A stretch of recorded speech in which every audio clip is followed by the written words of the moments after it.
Tara na, lagay na. Hello po, good morning po sa ating lahat. So magluluto po tayo ng patatim. First time po natin magluluto ng ganito. Kaya i-guide niyo po ako kung tama po yung aking ginagawa. So ayun, ito po yung aking unang ginawa. Aking munang blinutors para sigurado po matanggal po yung kanyang maliliit na balahibo.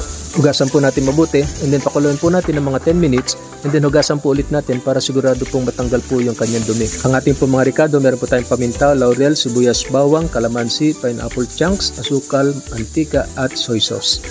Tadtarin na po natin ang kanyang sibuyas at bawang, saka natin igigisa and then ilagay na po natin yung ating karne. Ayan, ilagay na po natin yung kanyang soy sauce, asukal, laurel, paminta, pineapple juice, at saka natin lagyan ng kaunting tubig. Okay, lutuin na po natin and balikan po natin after 45 minutes. Ayun, ito na po. Check na po natin yung ating karne. So, ayan, malambot na po siya. So, pwede na po natin ilagay po yung ating kalamansi and then yung ating pong pineapple chunks. Lagyan na rin po natin ng oyster sauce para mas lalo pong malapot at nanonood po ang kanyang lasa. Okay, hayaan na lang po natin kumulo pa po ng kaunti.